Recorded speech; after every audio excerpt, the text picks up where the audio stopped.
Welcome to the rumlab.com weekly live news, where we share a roundup of all the rum related stories we have gathered online over the past week. You can listen, watch, or read it on our platforms, rumlab.com or zavi.co. My name is Federico Jose Hernandez, your host. Today is October 8th, 2025, so let's get started. News number one, the U.S. export declined sharply in second quarter amid rising trade tension. The source is the Distilled Spirits Council of the United States, also known as Discuss. The news says U.S. distilled spirits export fell 9% year over year in the second quarter of 2025, following a record year in 2024. This decline is largely attributed to ongoing trade tensions, with a particular steep drops in key markets like the European nation, which is negative 12%, the UK negative 29%, Japan negative 23%, and most dramatically is Canada with negative 85%. Canada removes its retaliatory tariffs on the U.S. spirits in September 2025, but most areas or regions still ban American spirits from their shelves. American whiskey, for example, fell 13% and rum declined by 6%.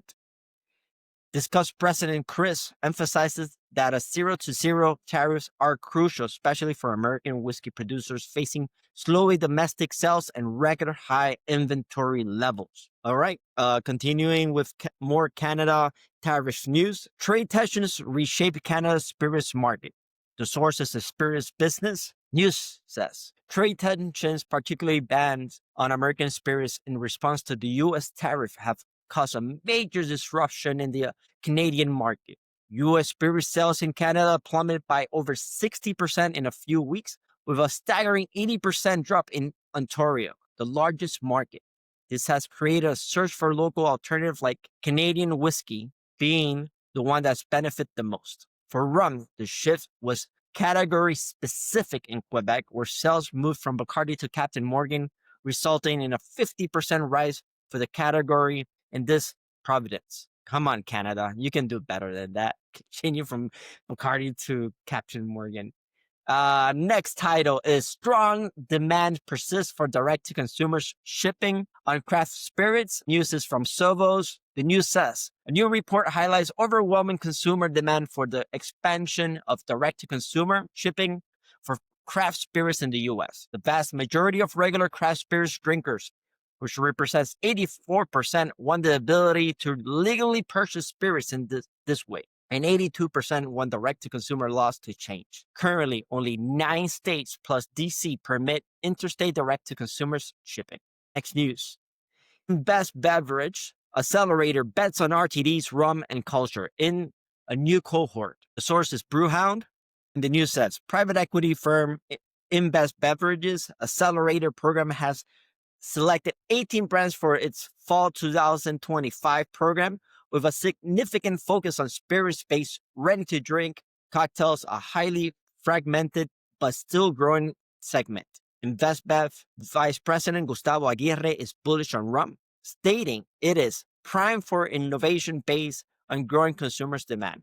Next news. Wine and spirits industry faces regulatory halt under the TTB furlough plan. The source is Buying Tour, and the news says the U.S. Alcohol and Tobacco Tax and Trade Bureau has released its official shutdown plan in the event of a federal collapse. A shutdown will result in the furlough of 398 out of 459 TTB employees. This is already happening because the office and the government is in a current shutdown. Most of the TTB regular activities will cease, including the crucial approval of permits, labels, and formula, which are necessary for new wines and spirits producers to come to market.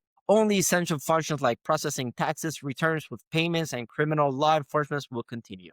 Next news. Status reports decline more cyclical than structural. This is from the IWSR, and the news says sales of high-end status spirits, bottles that are priced over $100, plummet by negative 8% in value terms in 2024, wiping out nearly $1 billion of the segment value. This decline considered cyclical rather than structural, was driven by microeconomics weakness and low consumer investors' confidence due to tariff threats. Next news. The alcoholic beverage will break export records despite the wave of tariff in the United States, China, and the Philippines. And this news is primarily for Spain. And the news says the Spanish spirit sector is projected to break new export records in 2025 with an anticipated growth of around 4% despite significant headwinds from international tariffs, including the US, China, and the Philippines. 24 already exceeded by 1 billion euros, which is a 4.7 increase year to year or year over year. Spain is now a leader in the production of brandy, rum, and liqueurs, and is second only to Ireland in whiskey production. Last news, Pernod Ricard posts solid Q1 2026 organic sales growth.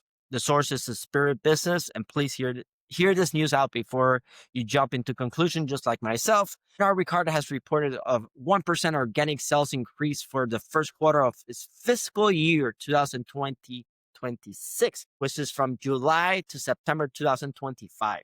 Okay, reaching 3.3 billion euros. The growth was primarily driven by the retail channel and a strong performance in China. The company specifically highlighted its strategic international brands, including Havana Rum, Havana Club Rum, and Absolut Vodka as key contributor to this positive results. Okay, we are done for this week. Hope to see you next week. Hasta la vista. Adios.